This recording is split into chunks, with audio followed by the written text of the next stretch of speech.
Un cordial saludo para cada uno de ustedes. Bienvenidos a esta iglesia virtual.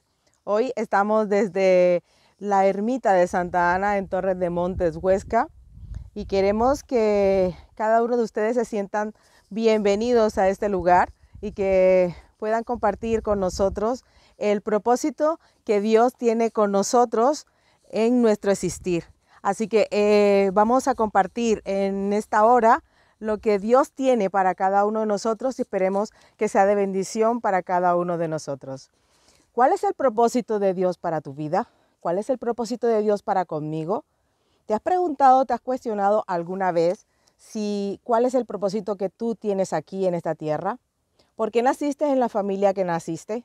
¿Por qué naciste en ese día? ¿Por qué vives en esa ciudad donde estás? ¿No te has preguntado para qué viniste a este mundo? ¿Por qué has nacido aquí? ¿Te lo has preguntado alguna vez? El propósito de Dios que Dios tiene para con nosotros es muy importante que cada uno de nosotros lo sepamos, pero ¿realmente lo sabes?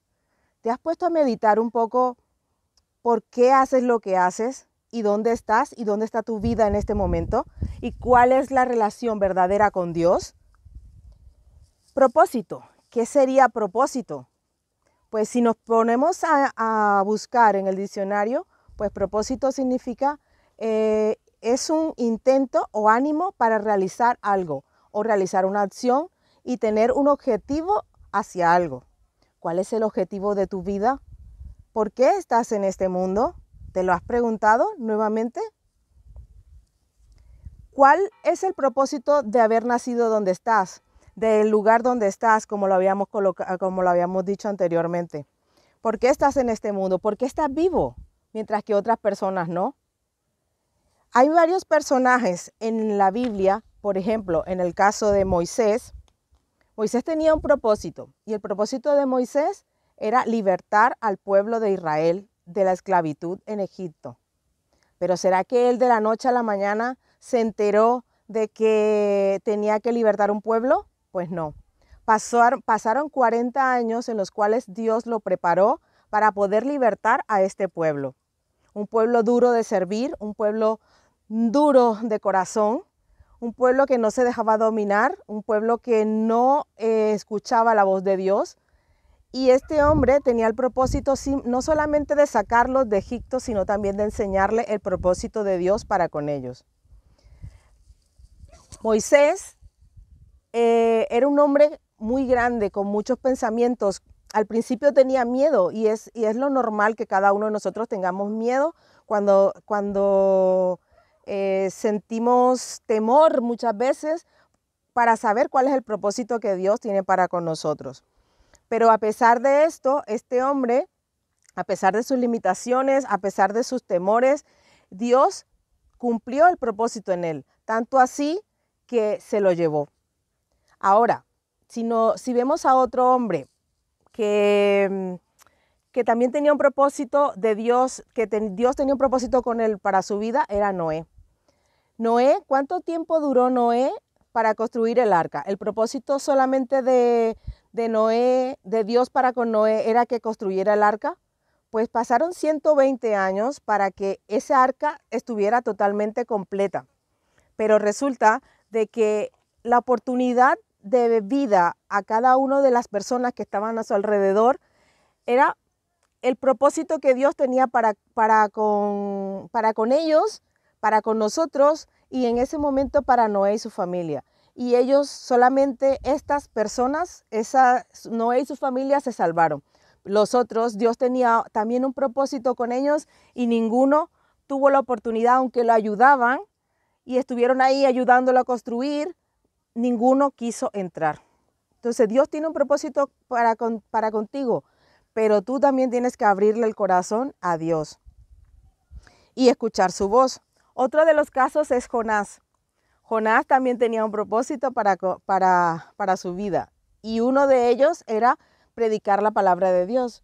Y cuando él tenía que ir a predicar a Nínive, ¿qué pasó con él? Yo creo que ya la historia ya la conocemos. Entonces él no quiso ir allí porque pensaba de que ya ese pueblo no tenía derecho de arrepentimiento, no podían arrepentirse porque era un pueblo pagano.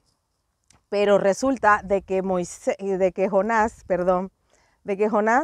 no tenía razón y tuvo que pasar por el vientre de un animal y ser vomitado a orillas de Nínive para recapitular, y tener en cuenta de que Dios tenía un propósito con él, tenía que predicar. ¿Y qué pasó con ese pueblo? Todos se arrepintieron. Muchas veces Dios quiere mostrarnos cuál es el propósito para nuestra vida, pero nuestro carácter no nos deja ver mucho más allá y somos tan negligentes como lo fue Jonás, que definitivamente decimos que no vamos a ningún lugar a cumplir el propósito que Dios tiene para con nosotros. Entonces tenemos que tener en cuenta que Dios tiene un propósito en nuestra vida y Dios nos utiliza a nosotros para llevar su palabra y su evangelio a otros lugares, aunque pensemos que no es así. Otro de los personajes, Sansón. Ya hablamos en el anterior tema acerca de Sansón. Y Sansón también tenía un propósito y era libertar al pueblo de las manos de los filisteos. Pero él, aunque a pesar de que ya desde su nacimiento tenía el propósito de libertarlo, resulta de que el mismo Sansón decidió no utilizar el camino que Dios quería, sino sus propios caminos. ¿Y dónde resultó? Pues resultó muy mal. Tú tienes un propósito un propósito en tu vida y sabes que Dios tiene un propósito contigo, pero así como Sansón, si no escuchamos la palabra de Dios, si no hacemos su voluntad, terminaremos muy mal como Sansón. Otro personaje es Samuel. Samuel desde pequeño fue llamado delante de Dios y él no sabía cuál era su propósito. Inclusive, como era muy niño, no escuchaba, no sabía que Dios lo estaba llamando. Y tuvo que decirle Elí, que en ese momento tampoco lo entendía hasta que llegó en sí y comprendió que Dios tenía un propósito con él y dijo, no, escucha y dile, heme aquí. Entonces fue desde ese momento, desde esa frase, heme aquí, fue desde que Samuel empezó a dedicar su vida a Dios y Dios lo utilizó en gran manera. ¿Cuántos de nosotros le pedimos a Dios y le decimos más bien, heme aquí, Señor, ayúdame a cumplir el propósito que tengo para mi vida? Así como ellos, también muchos personajes, pero en la actualidad podemos observar que muchos cristianos hoy en día tienen 30, 40 años en la iglesia y todavía no sabemos cuál es el propósito que Dios tiene para con nosotros. Lastimosamente es así. Y hay un estancamiento en nuestra vida espiritual. Las iglesias no crecen porque nuestra vida está tan rutinaria y que ese propósito está tan lejos de cumplirse que solamente vemos religión y no salvación en Cristo. Cuando no sabemos cuál es el propósito de nuestra vida espiritual, cuál es el propósito que Dios tiene para con nosotros, porque sabemos de que Dios nos salva, sí, pero ¿cuál es el propósito realmente en el cual tú has venido aquí a este mundo? Podemos decir que no es bueno no saberlo, pero Dios nos da la oportunidad. Y uno de ellos es, por ejemplo, si yo no sé ¿cómo sé yo cuál es mi propósito? Pues Dios a nosotros, como dice en 1 Corintios 12, 11 y 12, que somos como un cuerpo y cada función del cuerpo tiene, cada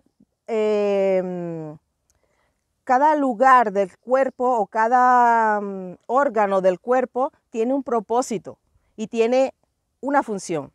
Los ojos nos sirven para ver, los oídos para escuchar, las manos para tocar, la boca nos sirve para hablar, para tener el sentido del gusto, también para poder alimentarnos. Entonces cada uno de nuestros órganos tiene un propósito. Y Dios te dice a ti que tú eres como un pequeño órgano en este cuerpo y tú tienes un propósito y tienes que conocerlo. Y para conocerlo, Dios a cada uno de nosotros nos da talentos y nos da dones. ¿Cuál es tu talento? ¿Cuál es tu don? ¿Será que tú eres bueno cocinando en las finanzas, en la economía, en la administración? ¿Eres bueno tal vez cantando, tal vez dando consejos, motivando a la gente, sirviendo? No solamente tienes que saber cantar y saber predicar para decir que tienes un don o que tienes un talento, porque Dios a cada uno de nos da a nosotros un don o un talento, pero tienes tú que descubrirlo. Y si lo tienes, tienes que saberlo multiplicar para bien. También, no solamente, muchas veces nos pasa esto, que queremos estar en el ministerio de alabanza, queremos cantar y alabar a Dios como lo hacen los demás. Pero si tú no tienes ese talento, puedes descubrir cuáles son tus otros talentos. Puede ser predicación o puede ser estar en comunicación, predicar el evangelio a través de los medios de internet. O sea, Dios te da la oportunidad a ti de predicar el evangelio, de llevar tus talentos a otro nivel, siempre y cuando te dejes utilizar por Dios y descubras cuáles son esos dones y esos talentos que Dios te ha colocado en tu vida. Otra de las cosas que te ayudan a conocer cuál es tu propósito en esta vida es ser bendición a los demás. Jesús vino a este mundo a servir, vino a este mundo a enseñarte. Y no solamente eso, sino que también vino a servir, pero también a salvarte. ¿Y cómo lo hizo Jesús? No solamente muriendo en la cruz, no solamente resucitando, sino que Él quiso venir a cumplir el propósito de darte vida eterna. Y al darte vida eterna tuvo que pasar por muchas cosas en su vida para poder darte vida eterna a ti. Tuvo que ser crucificado, tuvo que sufrir, tuvo que padecer, tuvo que sentir latigazos para que tú pudieras salvarte. Y ese era el propósito de Jesús al venir a esta tierra, para salvarte y darte vida eterna, para que tú tengas esperanza, para que tú tengas salvación. Entonces, si Jesús vino a este mundo también con un propósito, tú también tienes ese propósito. Pídele a Dios que te ayude y que te muestre cuál es el propósito que Él tiene para contigo, porque Él te lo quiere mostrar. Y otra de las cosas, y otra de las razones, y es la última, del propósito de Dios tiene para contigo, es que aunque nosotros sabemos de que tenemos un propósito, no lo buscamos. Decimos, Dios proveerá o Dios me mostrará. Ya en su día y en su tiempo Dios me mostrará. Y la cuestión es que no debería de ser así. ¿Por qué? A ver, no podemos decir de que Dios nos da visiones, que nos muestra todas las cosas y que nos habla a través de las personas, pero muchas veces no lo escuchamos o muchas veces dejamos que el tiempo pase, años y años esperando a que Dios nos conteste a nuestra manera cuál es el propósito que Él tiene para con nosotros. Pero si recuerdan la historia de Josué, él tenía una misión que hacer, pero él tenía que cruzar el río Jordán. ¿Y qué era lo que Dios estaba esperando? Cuando Josué dio el primer paso e introdujo el pie dentro del agua, el agua se abrió. ¿Cuántas veces tienes que esperar? ¿Cuántas veces tiene Dios que esperar que pongas el pie para darte a ti y mostrarte cuál es el propósito que Él tiene para contigo? Tenemos que tener en cuenta de que Dios tiene ese propósito contigo, pero tú tienes que buscarlo. Hay un versículo muy conocido en Mateo 7:7 que nos dice, buscad y hallaréis. Pedid y se os dará, buscad y hallaréis, llamad y se os abrirá. Dios tiene un propósito contigo, pero también tienes que pedírselo. Dios tiene dones para contigo, también tienes que bendecir a otros con tus talentos y también tienes que ir y poner el pie para atravesar el Jordán para ver cuál es el propósito que Dios tiene para contigo. No podemos quedarnos estancados y dejar que se hunda nuestra vida y que pasen los años y que ya estemos en el lecho de muerte y todavía no sepamos cuál es el propósito, a qué has venido a este mundo. Entonces, mi orientación es que le pidas al Señor que te dirija tu vida, que nos dirija, porque también me incluyo, y que nos diga cuál es el propósito que Él tiene para con nosotros. No lo dejemos pasar, porque es la oportunidad hoy, querido joven, querido amigo. Dios tiene un propósito contigo y Él quiere y Él desea dártelo a conocer, pero tú tienes que atravesar ese río Jordán, así como se lo dio a muchos otros, que también te lo dé a ti. Que el Señor te bendiga y el Señor te guarde. Acuérdate que siempre estaremos aquí conectados en esta iglesia virtual y agradecemos a cada uno de ustedes, especialmente a Ángel, por habernos invitado a este programa, y que el Señor nos dirija y nos bendiga cada día. Bendiciones para todos.